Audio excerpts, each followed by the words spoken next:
si Customs Commissioner Ariel Nepomuceno. Commissioner, magandang morning. Si Katunying po ito, minus Ka Jerry. Captain Ying, good morning po sa ating mga babayan. Good morning. Ka Jerry, saan ka man nandun? Good morning. Parang ang gandang pakinggan. Ano? Ka Jerry, saan ka man naroroon? Yan naman ang kagandahan sa internet. Kahit saan mapadpad ang tao, masusubaybay. Ang totoo po nun, Commissioner, kadami-daming mga nanonood sa atin sa abroad, lalo nga yung ganitong oras, at may mga nagme-message sa amin tungkol sa mga bago nga lang natin talakayin yung talagang dahilan na itinawag namin sa inyo, yung mga balikbayan boxes. Yung iba pala medyo na-discourage na magpadala ng balikbayan box dahil sa mga problema nung nakaraan.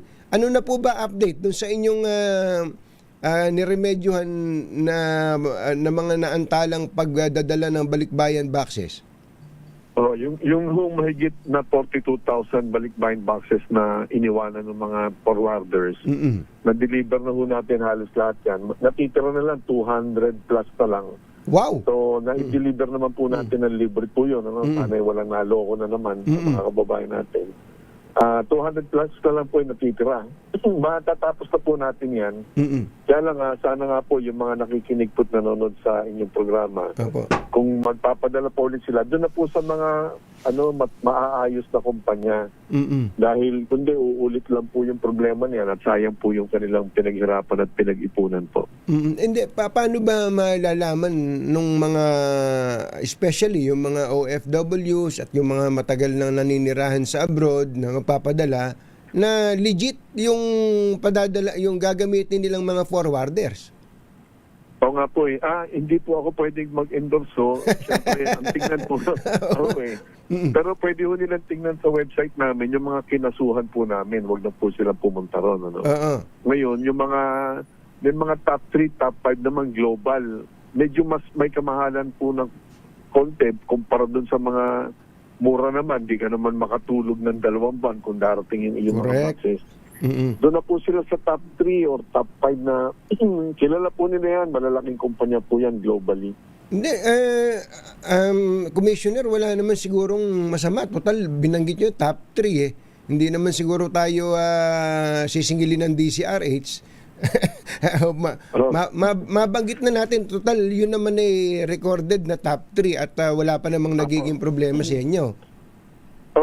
Factual naman po. Halimbawa, yung mga DHL, LBC, factual lang po yan. Malaking kumpanya po yan. Kung magka-problema man po yan, sinasagot po nila yung kung ano man naging problema. Pero wala po sila naging delay po sa mga balikbayan boxes. Magagandang kumpanya po yan. Nagkaroon lang po dati ng problema dahil nasingitan po ng drugs. Iniwalay lang po namin yung drugs, pero yung mga natitira pong balikbayan boxes na walang kinalaman naman sa drugs, napapadala naman po kagad yan. Ulitin lang natin, out of 42,000 balikbayan boxes ba? 200 na lang ang hindi napapadala? Tama po. Grabe pala, 42,000. Ang mga may-ari pong pamilya po niyan, hindi bababa sa 36,000 families po yan. Yung mga naisahan po. Nabanggit ko na po noon, pag pinagsama-sama po yung binayaran ng ating mga kababayan ng mga ordinaryong mamamayan po yun, mga ordinaryong trabahador po kung saan sa panig ng mundo, 330 million po yun na yung kabuuan. Sus Mariano ka. Ang taking krimen po yan, kaya dinimanda po natin yung mga kumpanya na yun. At least matataon, di blacklisted na rin po yung mga kumpanya na yan? Opo, dito po sa bansa natin, hindi sila makanegosyo. Kaya na po, yung mga nasa abroad pa wala po sa kapangyarihan natin yan, nakakapagnegosyo pa sila. Yun nga po, problema ko po. Dahil may mga nagtitiwala pa rin sa kanila. Marahil hindi po nakarating sa mga ibang OFWs yung nangyaring panloloko po sa mga kababayan natin. Ina-anticipate po namin yan na naman mangyayari. Pagdating dito, problema na naman yan. Kaya sana nga talagang pumunta na lang o magtiwala yung ating mga kababayan. Hindi lang OFWs, mga immigrants abroad. Yes. Magtiwala na po sila doon sa mga yung mga reputable, respected global companies. Inuulit-ulit natin tong istorya na to kahit na ay, alam niyo naman kaming mga taga-media pagka na may uso yun ang napag-uusapan. Pero ito hindi natin dapat malimutan kasi araw-araw may iniipon yung mga OFWs, yung mga immigrants natin sa kahon. Sinushoot lang yan, sinushoot. Kung merong, hindi ba ba? Maawa po kayo sa mga istorya nila, talagang maawa ko kayo sa mga kababayan. Pinakinggan ko po yan, pinuntahan ko po yung ilang bahay nila. Nagsumama pa sa delivery ilang ulit dahil gusto ko malaman talaga yung sitwasyon. Ako, pag narinig niyo po yung kwento nila, paano inipon ng mga OFWs yan, 3 buwan, 6 na buwan, minsan nga para mapuno lang yung isang malaking box. Bibigyan pa sa nila ng kanilang amo, yung kanilang boss. Pupunuin niya ng lumang damit. Kawawa po sila dyan. Kaya lang, mabubuisit naman kayo dahil nandun sa website ng mga nanloko dito sa mga kababayan natin, pending daw o nakabinbin, nakaipit sa Bureau of Customs yung kanilang mga mga tulisan talaga Marunong po mga kriminal, marunong pong gumawa po yan ng istorya. Opo. Which brings us to our main topic for today, which is love. What is love? Commissioner, yun nga ang meron talagang mga tao na imbis na akuin yung responsibilidad, ang sisi ibabato sa ibang tao. Yun ang sitwasyon ngayon sa sabihin na nating problema between the PNP Highway Patrol Group and the Bureau of Customs sa isang operasyon dyan sa Bulacan. Kayo na nga magsabi, ano ba itong ginawa ng Highway Patrol? Ano ba ginagawa ng Highway Patrol sa panguhuli sa illegal na sigarilyo?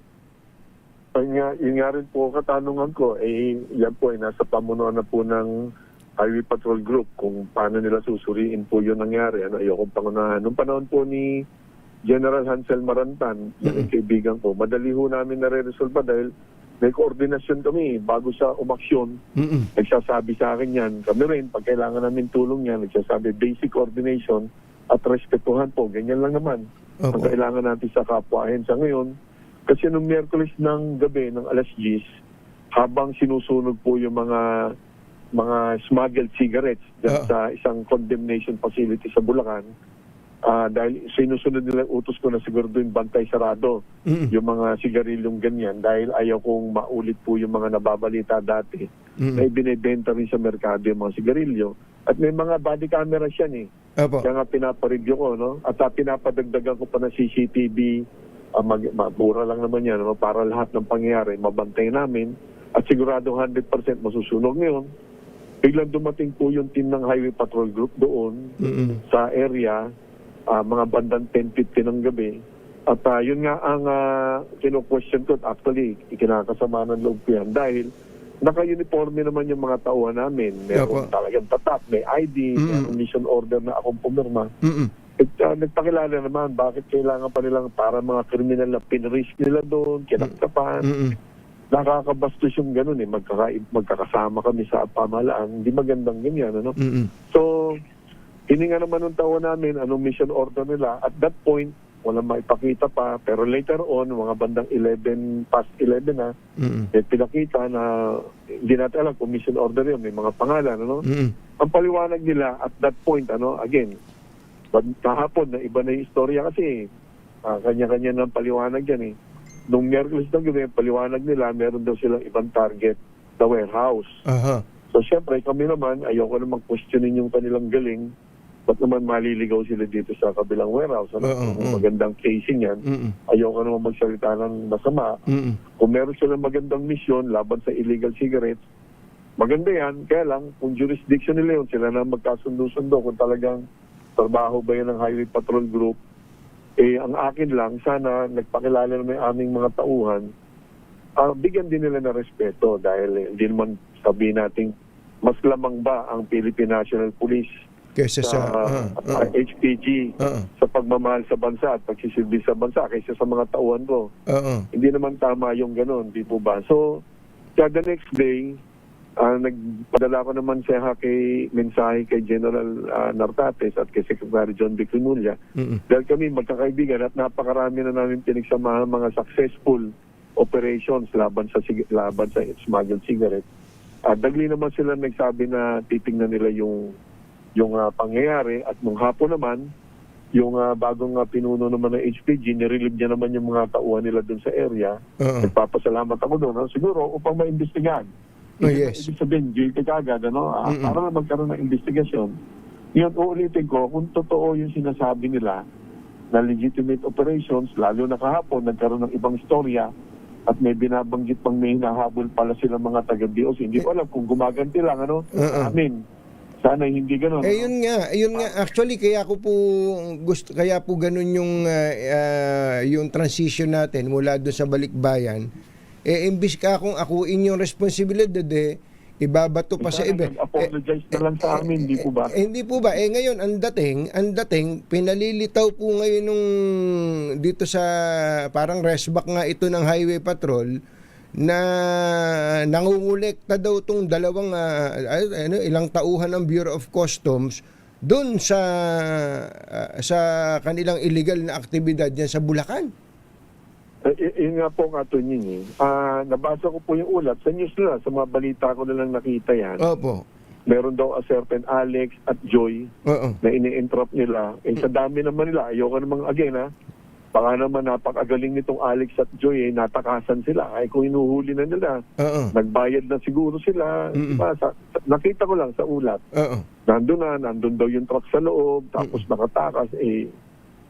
Una-una, kung totoong tauhan namin yung Alex at Joy na yan, pusasa nila, ikulong nila, magpapasalamat pa ako sa kanila. Napakalaki. Dahil yan din ang gusto ko. Kung meron kami mga tauhan na nagkakamali, na ibinebenta yung mga nahuli nating smuggled items, hindi na sigarilyo, lahat. Kung meron kami tauhan sa Bureau of Customs at mahuhuli nila, at maganda, pusasa nila, kasuhan nila, magpapasalamat ako ng malaki. Dahil yan din ang nilalabanan ko. Kaya lang, ang katanungan ko, nasaan nga yung Alex at Joy na yun? Ano yun? Ano po ang basa niyo doon dito sa Alex at Joy? Ba't biglang nagkaroon ng ganong Alex at Joy? At tama kayo sa dami ba naman ng operatiba ng PNP doon, meron pa daw coordination sa Region 3 PNP, sa Santa Maria Police Station, tapos natakasan ng dalawang Alex at Joy na ito? Tapos nabasa ko rin po na nagkaroon ng inventaryo, may mga barangay officials. Very good po yun, standard procedure yun. Hindi ko lang alam kung yung inventaryo ba, dahil hinuhuli nila, nandun yung truck sa katabing warehouse daw, kung doon ba nangyari inventaryo o sa ibang lugar. Di po ba, may mga chain of custody yan Again, ako mataas ang respeto ko sa matataas na pinuno ng Philippine National Police, kay nila General Nartates, at sana'y imbestigahan nila to. Again, kung may tauhan kaming nagkamali, magpapasalamat ako po sa nila yan, kasuhan nila yan. Kay Secretary John Vic Rimulya, napakahigpit din yan, nonsense din yan. So, kaya nagpapasalamat ako din sa kanila. Napakarami na namin pinagsama magagandang operasyon. Pero ito, marami lang akong katanungan, hindi ko pinagbibintangan yung ulat na yan. Nasaan yung Alex at Joy na yun? Kung nakatakas, kung totoong tao namin yun, may parang sino yan, parang palos, ika nga. Ano ba yan, umilalim ba yan? Meron ba yan, sa may ba yan tumakas? O sa lalim ng lupa, hindi natin alam sobrang galing naman nitong mga ito. Pero, babalikan ko yung usapin. Ano ba ang karapatan ng Highway Patrol Group na mag-operate sa smuggled, kung halimbawa smuggled na sigarilyo? Yun nga rin po ang ayoko husgahan sila kung baka naman nadagdagan na po yung kanilang mandato dahil Highway Patrol Group supposed to. Hindi ko rin po alam, may ulaan kung kasi offhand ang pagkakaunawa po natin, hindi naman po tayo bago sa serbisyo po, Iba po supposed to be ang mandato ng HPG unless nagkakamali po ako na nadagdagan na yung kanilang mandato. Ang dati kasi nung panahon ni General Marantan, meron silang inahabol na carnap vehicle. Parang nagkaroon ng pumasok yan sa isang yarda, nakitang meron sigarilyo. yan parang po pwede pa ho yun eh. Dahil na accidental fire nila yung sigarilyo doon, no? Pero ito parang entrapment. Hindi ko alam kung pumasok kayo sa video sa entrapment eh. Hindi, pero dapat to yata mag-usap ang magbigay ng klarong instruction ang PNP chief at nabanggit yun si Secretary John Vic Remulla kasi nagkasala-salabat na eh. Nagkasala-salabat na. Ang dami-daming dapat trabahuhin itong highway patrol. Ba't napunta dun sa sa sigarilyo, Sus Mariano Caindo? Ang nirelieve yung NCR chief ng highway patrol, tama po, at mga tauhan nila? Medyo nalilito rin nga po ako sa mga pangyayari. Bulacan po yun, di po natin alam kung sino-sino medyo. Sumasakit ng ulo ko. Baka naman ito kahit nakaharap kayo at wala naman kayong kinalaman dito. General Nartates, baka dapat i-relieve niyo na rin yung Highway Patrol Group Director pending investigation. Yun ang aking pakiusap. Baka naman relieve lang yung NCR Highway Patrol para lang masabing may action. Pero pinakamaigi siguro, PNP Chief at Secretary John Vic, i-relieve yung Highway Patrol Group Director, hindi ibig sabihin siya may kasalanan, kundi para maimbestigahan ng malinaw na malinaw to. Kasi mabait lang kayo. Ayaw nyong sabihin gumawa lang ng kwento tong Highway Patrol nung nabisto yung kalokohan nila. At ngayon pinalilitaw pa na ang Bureau of Customs ang may sala dyan.